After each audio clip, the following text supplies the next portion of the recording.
Friends, कैसे आप सब। नमस्कार। देखिए मित्रों, आज का हमारा विषय है विज्ञान में भोजन एवं स्वास्थ्य। भोजन एवं स्वास्थ्य हम जानते हैं फूड एंड हेल्दी। भोजन हमारा कैसा हो और उस भोजन से हमें क्या मिलता है और उसके बदले में हमें कौन कौन से भोजन के स्रोत हैं, इन चीज़ों के बारे में हम देखेंगे। जैसे हम जानते हैं कि भोजन जो होता है, जो हमारा शरीर यानी कि जो हम भोजन करते हैं उसके द्वारा हमारे शरीर को एनर्जी मिलती है, ऊर्जा मिलती है, जिसके द्वारा हम चल फिर पाते हैं, खेल कूद पाते हैं या विभिन्न प्रकार के शारीरिक और मानसिक क्रियाएं कर पाते हैं। इसी प्रकार से भोजन का जो स्वरूप होता है, जो भोजन के तत्व होते हैं, तो भोजन एवं स्वास्थ्य में हमें देखना है कि भोजन किसे कहते हैं। आप जानते हैं भोजन का मतलब अभी हमने बताया कि भोजन जो होता है जिससे हमारे शरीर को पोषण मिलता है और एनर्जी प्राप्त होती है, उस एनर्जी के द्वारा हमारा शरीर कार्य करता है। ऐसे पदार्थ जिनका हम भोजन के रूप में ग्रहण करते हैं या खाते हैं, उन्हें हम भोजन कहते हैं। भोजन वे सभी पदार्थ जिन्हें ग्रहण करके हमारे शरीर को ऊर्जा मिलती है, उसे भोजन कहते हैं। उसे क्या कहते हैं? भोजन कहते हैं। भोजन में हम जानते हैं भोजन हमें दो प्रकार से प्राप्त होता है। एक तो पौधों से प्राप्त होता है और दूसरा प्राप्त होता है हमें किससे? जंतुओं से। यदि फूड दो प्रकार से प्राप्त होता है, या तो पौधों से प्राप्त होता है और दूसरा जंतुओं से प्राप्त होता है। लेकिन यहाँ पर हम देखते हैं पोषक तत्व। पोषक तत्व किसे कहते हैं? जो पोषक तत्व होते हैं, यानी कि जो हम भोजन करते हैं, भोजन के द्वारा जो शरीर के विभिन्न पोषक तत्वों की आवश्यकता होती है, उन्हें हम पोषक तत्व कहते हैं।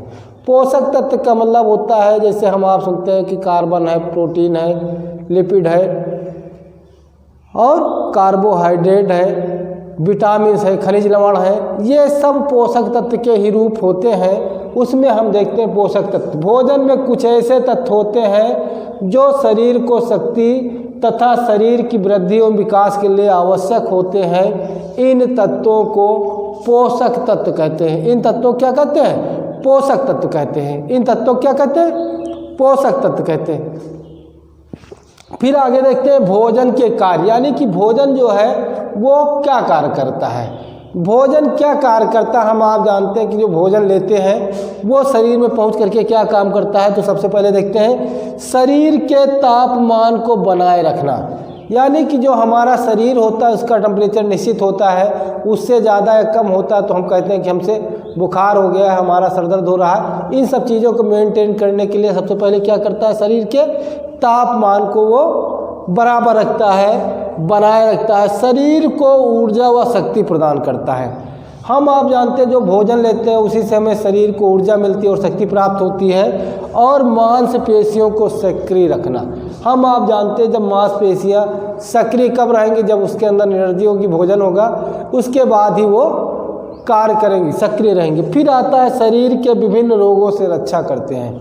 जो हम भोजन लेते हैं, भोजन के द्वारा ही हमें एनर्जी प्राप्त होती है, विभिन्न प्रकार के पोषक तत्व प्राप्त होते हैं जो हमारे शरीर में क्या करती हैं? विभिन्न प्रकार के रोगों से रक्षा हेतु वो हमें ऊर्जा देती, शक्ति देती हैं। इस प्रकार से भोजन के कार्य हैं।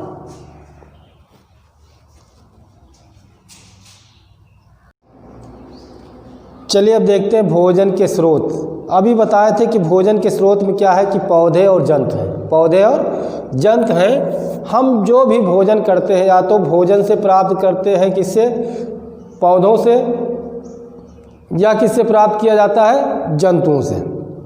पौधों में हम देखते हैं कि विभिन्न प्रकार के बीज हैं, फल है, अनाज है, धान फसलें हैं, चाहे दलहनी फसलें हैं, या फल के रूप में है, या सब्जी के रूप में, या विभिन्न प्रकार के फलों के ही उत्पत्ति से जो भी भोजन मिलते हैं उन्हें हम भोज्य पदार्थ के रूप में लेते हैं। इसी प्रकार से आता है जंतु के रूप में। जंतु के रूप में हम देखते हैं जो दूध है, मक्खन है, बटर है, ये सब किससे मिलते हैं? दूध के रूप में मिलते हैं। और दूध के साथ साथ हम देखते हैं मांस है, मछली है और अंडे हैं। ये मुख्य रूप से दो स्रोत होते हैं, पौधों से और जंत से। अनाज, सब्जी, फल, तेल, मसाले आदि किससे मिलते हैं? हमें पौधों से मिलते हैं। और जंतुओं से हमें क्या मिलते हैं? अभी हमने बताया, दूध है, मछली है, मांस है, अंडा आदि हमें किससे प्राप्त होते हैं?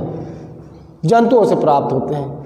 फिर ये जो तत्व होते हैं ये 4 प्रकार के होते हैं। कितने प्रकार के होते हैं? 4 प्रकार के होते हैं। कार्बोहाइड्रेट, प्रोटीन, वसा, विटामिन एवं खनिज लवण। कार्बोहाइड्रेट, प्रोटीन और वसा का हम ज़्यादा प्रयोग करते हैं, लेकिन खनिज लवण की हमारे शरीर में बहुत अल्प मात्रा में या स्वतः वो बनते रहते हैं, या हमें इन्हीं भोजनों से प्राप्त होता रहता है, जिससे हमारा शरीर सुचारू रूप से चलता रहता है। तो सबसे पहले हम देखते हैं कि भोजन में पाए जाने वाले पोषक तत्व कौन कौन से भी हैं। प्रोटीन है, कार्बोहाइड्रेट है, वसा और विटामिन से खनिज लवण है, यानी खनिज है, खनिज लवण। फिर इसके बाद देखते हैं कार्बोहाइड्रेट। ये कार्बोहाइड्रेट कार्बनिक यौगिक होते हैं। कैसे होते हैं? कार्बनिक यौगिक होते हैं या कार्बनिक पदार्थ होते हैं। ये शरीर को ऊर्जा उत्पन्न करने वाले प्रमुख स्रोत हैं। ये शरीर को जो ऊर्जा है उसके प्रमुख स्रोत होते हैं। यह शरीर में 2 प्रकार से पाया जाता है। यह शरीर में 2 प्रकार से मिलता है, या तो मंड या स्टार्च के रूप में मिलता है, या ग्लूकोज या चीनी के रूप में प्राप्त होता है।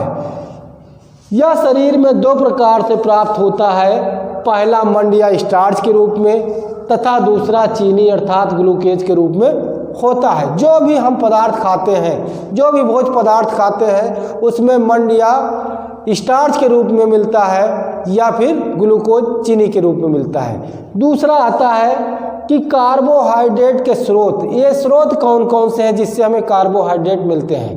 कार्बोहाइड्रेट में भी बताया गया था कि ज्वार, मक्का, बाजरा, मोटे अनाज तथा चावल आदि में कार्बोहाइड्रेट अधिक पाया जाता है, और ये स्वाद में क्या होते हैं? मीठे होते हैं। स्वाद में मीठे होने के साथ साथ क्या होता है, जब इनकी अधिकता हो जाती है तो अजीर्ण उत्पन्न हो जाता है, यानी पेट में मरोड़ दर्द होता है, और एक रोग हो जाता है जिसे मधुमेह रोग कहते हैं, जिसे हम सब लोग कहते हैं मधुमेह रोग कहते हैं, या शुगर की बीमारी बोलते हैं। तो मधुमेह रोग हो जाता है।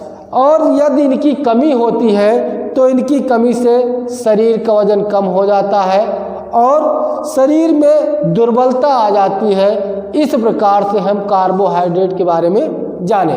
फिर नेक्स्ट देखते हैं हम प्रोटीन।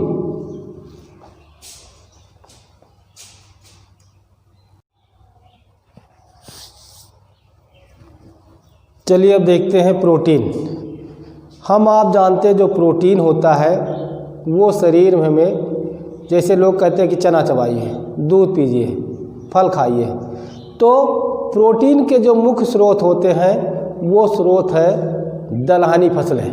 दलहनी फसलें यानी कि जितने भी दाल से संबंधित हैं या जिसका हम दाल के रूप में प्रयोग करते हैं, उस सब में दलहनी फसल कहा जाता है। दलहनी में सबसे अधिक प्रोटीन पाई जाती है। जैसे सबसे अधिक प्रोटीन सोयाबीन में पाया जाता है, फिर चना है, मटर है, मूंगफली है, मूंग है, मटर है, अरहर है, इन सब में भी प्रोटीन पर्याप्त मात्रा में पाया जाता है। इसीलिए प्रोटीन जो होता है शरीर की प्रतिरोधक क्षमता बढ़ाता है, शरीर की मांसपेशियों को मजबूत करता है। ये एक जटिल कार्बनिक पदार्थ है। तो सबसे पहले हम देखते हैं कि प्रोटीन यह एक जटिल कार्बनिक पदार्थ है। जटिल का मतलब होता है बहुत उलझा हुआ, बहुत जटिल कार्बनिक पदार्थ है, यानी कि कार्बन पाया जाता है, जटिल कार्बनिक पदार्थ है। दूसरा दिया हुआ यह त्वचा, रक्त, मांसपेशियों तथा हड्डियों के विकास के लिए आवश्यक है। अभी अभी आपने जाना त्वचा है, रक्त है, मांसपेशियां हैं तथा हड्डियों को मजबूत करने के लिए किसकी ज़रूरत होती है? प्रोटीन की ज़रूरत होती है। फिर दिया यह शरीर में रोग प्रतिरोधक क्षमता को बढ़ाता है, यानी कि जब रोग प्रतिरोधक क्षमता अधिक होगी तो इसके कारण से क्या होगा, हमारे शरीर में बीमारियों की कम से कम होगी या बीमारियां नहीं होंगी। जैसे हमारी रोग प्रतिरोधक क्षमता कम होती तो हमें बीमारियां क्या होती, घेर लेती, पकड़ लेती हैं। यह दलहनी फसलों में अधिक पाया जाता है। जैसे अभी हमने बताया था सोयाबीन है, चना है, मटर है, मूंग है, अरहर है, या सभी प्रकार के दलहनी फसलों में। फिर इसके बाद आता है वसा।